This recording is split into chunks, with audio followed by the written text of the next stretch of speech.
Arkadaşlar bu videomuzda SUMIF, e-topla ve SUMIFS çok e-topla fonksiyonlarını inceleyeceğiz. Hemen SUMIF fonksiyonuyla işe başlayalım.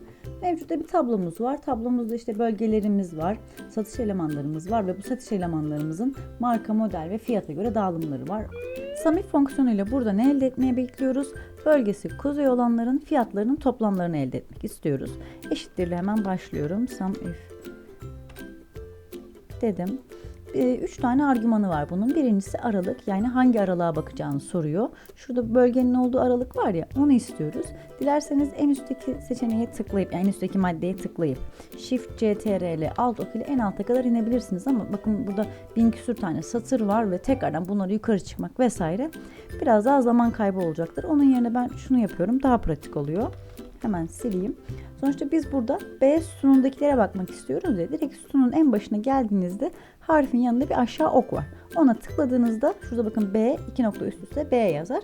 Yani B sütunundakileri aramasını söylemiş oluyoruz. Türkçe Excel'lerde noktalı virgül, ben İngilizce Excel kullandığım için virgül kullanıyorum. Diğer argümana geçmek için. Diğer argüman ne? Kriter. Kriterimiz neydi? Kuzey olması. Aralığı verdik. O aralıkta neye bakacak? Kuzey kelimesine bakacak. Virgül. Bir de toplaması gereken. Burada bakın köşeli parantez var sum range'de. Yani toplama aralığında. Eğer ki biz bir aralık vermezsek mevcuttaki aralığımız, yani ilk seçtiğimiz BB aralığı var ya, B sütunu. Oradakiler eğer ki toplanabilir bir şeyse direktman toplar. Ama şu an içerilerinde metin var. O yüzden bunu toplayamayacak. Bizim aralık vermemiz lazım. Bizim aralığımızda G sütunundakiler. Fiyat orada çünkü. Şuna basıyorum. Enter demem yeterli. Fiyatı çevireyim onu da. Format Painter'dan şöyle görselini biraz daha güzelleştirmek için. Biz burada neyi elde ettik? Bölgesi kuzey olanların fiyatlarının toplamları.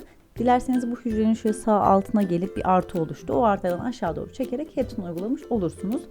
Şöyle yapalım. Aynen, hepsine birden uygulanmış oldu. Bu tek bir kriter olduğu zamanki formülümüzdü. Bir de SUMIFS, yani çok topla. Burada da birden fazla kritere göre toplayacağız. Hemen toplamak istediğim hücreye geliyorum. Biz burada ne yapacağız? Bölgesi kuzey ve markası Samsung olanları toplamak istiyoruz. Yine eşittirle başlıyorum. SUMIFS dedim bu sefer. Burada SUMIF'ten farklı olarak orada sum range, yani toplam aralığı en sonunda ya, burada ilk başta istiyor. Bizim için hiç fark etmiyor. Sum range diyor. Toplama aralığım G idi. Buna bastım. Virgül dedim. Sonra ne diyor? Kriter aralığı 1. Önce ilk kriterimizi soruyor. İlk baştaki kriter aralığımız neydi? Bölgesi kuzey olmasıydı. Bölge bu. Kriter aralığımız bu. Kriterimiz ne? Kuzey olması. Geldim bunu seçtim. Şimdi birinci kriterle işim bitti. Virgül diyorum. Varsa eğer ikinci kritere geçiyor. O yüzden köşeli parantez burada. İkinci kriterim de var artık. İkinci kriterim neydi? Markası Samsung olması. Kriter aralığım ne olmuş oluyor? Şuradaki marka. Geldim o sütuna tıkladım. Sütununda virgül dedim. Kriterim ne? Samsung olması. Enter diyorum ve bana her ikisinde kesiştiği kısmı topluyor. Dilerseniz bunu üçlü de yapabiliriz. Yani bölgesi güney, markası Apple, bir de modeli iPhone 14 Pro şeklinde de yapabiliriz.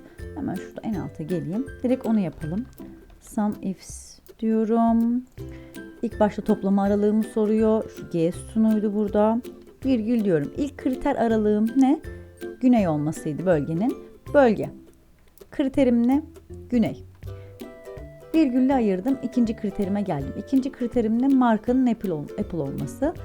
Yani ikinci kriter aralığım ne? Markaların olduğu sütun. Kriterim ne? Apple. Apple seçtim. Geldim üçüncüye. Üçüncüsü ne? Modellerin iPhone 14 Pro olması. Yani üçüncüsünün kriter aralığım ne? Modellerin olduğu sütun. Onu seçtim. F sütunuymuş. Virgül dedim. Kriterim ne? Şu. Enter dedim. Bu da o aralığın olmuş olduğu kısım. Şunu hemen gene Format Painter'la biçimini kopyalayalım. Bir de burada şunu göstermek istiyorum. SUMIFS fonksiyonu aslında SUMIF fonksiyonunu kapsıyor. Yani ben hiç SUMIF fonksiyonunu kullanmadan SUMIFS, yani çok toplayla da bunu yapabilirim. Ki ben genelde SUMIF yerine SUMIFS'i kullanıyorum. Sonradan bir şey eklemek istediğimde kolayca ekleyebiliyorum. Bir kriter eklemek istediğimde. Hemen şu sağ tarafa da SUMIFS'le, bu SUMIF'le yaptığım toplamları elde edeyim. Eşittir diyorum. SUMIFS seçiyorum bu sefer. Toplama aralığımı soruyor. G sütunuydu. Virgül dedim. Kriter aralığımı soruyor. Bölge, ilk kriterim buydu. Virgül dedim. Kuzey olması. Tek bir kriter eklemiş oldum. Enter'a bastım. Yandaki şekilde aynı olacaktır. Format Painter'la getireyim. Bakın aynı sayıyı elde edebiliyorsunuz. Her iki fonksiyon da dashboard yapacağınız zaman çokça işinize yarayacaktır. Excel dosyasının linkini aşağıya bıraktım.